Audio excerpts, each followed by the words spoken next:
அம்மாவை நம்பி, அதிமுகவை நம்பி, ரெட்டாளைய நம்பி, அண்ணன் வேலுமணி அவர்கள் கோயம்புத்தூருக்கு செஞ்ச நன்மைகளை நம்பி, அம்மா ஆட்சி உங்களுக்கு கொடுத்த திட்டங்களை நம்பி, உங்களை நம்பி களத்துல இறங்கி இருக்காங்க. கோயம்புத்தூருக்கு அடையாளமே அவங்களோட வாக்கு சுத்தமும் வாழ்க்கை சுத்தமும் தான்.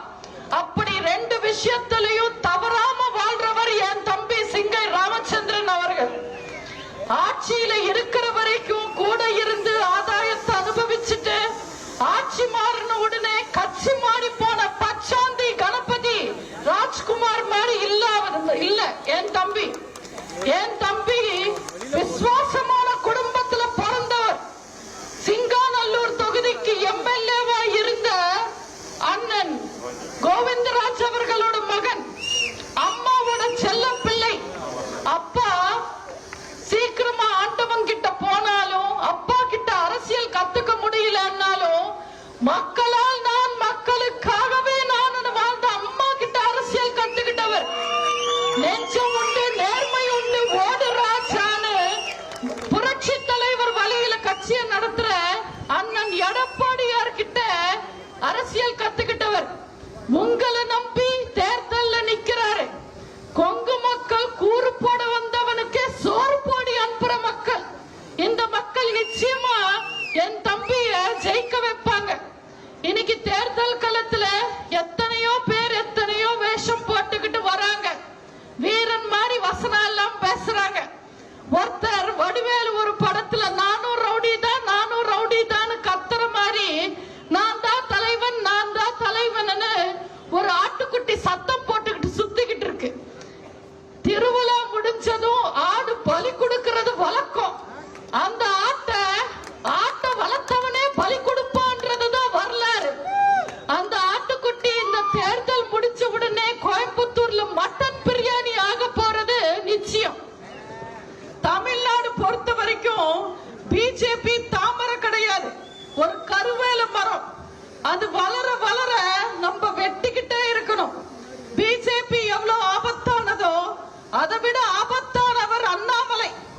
தேர்தல் சமயத்துல என் மண்ணு என் மக்கள் யாத்திரைக்கு போறாரு, அட்வர்டைஸ்மெண்ட் எல்லாம் தராரு. இதே அண்ணாமலை கொஞ்ச நாள் முன்னாடி நன்ன மண்ணு நன்ன ஜனம் அப்படின்னு நான் ஒரு உண்மையான கன்னடிகான அட்வர்டைஸ்மெண்ட் கொடுத்து கர்நாடகால வாழ்ந்தவர். இப்படி அரசியலுக்காக ஆதாயத்துக்காக மொழியையும் இனத்தையும் மாத்திக்கிறவங்க நல்ல தலைவர் இல்ல. ஒரு மனுஷனா கூட இருக்க முடியாது. ஒரு கிரிமினல் ரொம்ப ஆபத்தானவன். அந்த கிரிமினல் போலீஸ் ஆனா இன்னும் ஆபத்து. அந்த கிரிமினல் போலீஸ் அரசியல்வாதி ஆனா நாட்டுக்கு ரொம்ப ஆபத்து. இந்த ஆபத்தானவங்களை தயவு செஞ்சு ஜெயிக்க வைக்காதீங்க. அண்ணாமலை ஜெயிச்சா, மோடி ஜெயிச்சா, பிஜேபி ஜெயிச்சா, இந்திய மக்கள் சந்திக்கிற கடைசி தேர்தல் இதுவாதான் இருக்கும்.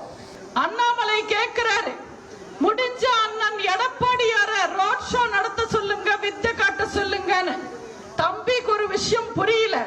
கைத்தட்டல் வாங்குறதுக்கு குரங்குதான் குட்டிக்கரணம் போடணும். சிங்கம் சும்மா சிலுத்துக்கிட்டு நின்னாலே போதும். எங்க அண்ணன் சிங்கம் மாதிரி. எங்க தலைவர்கள் இருக்கிற இடத்துக்கே கூட்டம் தேடி வரும். பிஜேபி காரங்க கூட்டம் இருக்கிற இடமா தேடி போய் நடத்தணும். பிஜேபி தமிழ்நாட்டுல இதுவரைக்கும் ஒரு ஆணையும் புடுங்கினதில்லை. தமிழ்நாட்டு மக்களுக்கு எதுவுமே செஞ்சதில்லை. திமுக விளம்பரம் தராங்க, இந்தியாவை காக்க ஸ்டாலினை தூக்கவே இல்ல, கஷ்டப்படுறாங்க. 4-5 பேர் சேர்ந்து தூக்குனாதான் அவர் ஜீப்லயே உட்கார வைக்க முடியுது. இதுல இவர் இந்தியாவை காக்க போறாரா? இது எப்படி இருக்குன்னா, உள்ளூர்ல ஓனாம் பிடிக்க துப்பில்ல, இவர் டெல்லிக்கு போய் டைனோசரஸ் பிடிப்பாராமா. தமிழ்நாட்டு மக்களுக்கே ஒன்னும் ஆணி பிடிப்பு புடுங்கல, இதுல இவர் இந்திய மக்களை காக்க போறாங்களா? உங்க வீட்டுக்கு வர்ற திருடனு கூட நம்பலாம், ஆனா திமுக காரனை நம்ப கூடாது. திமுகக்கு ஓட்டு போடுறதும் குரங்குக்கு கோட்டு போடுறதும் ஒண்ணுதான். சுத்த வேஸ்ட், ஒரு பிரயோஜனமும் கிடையாது.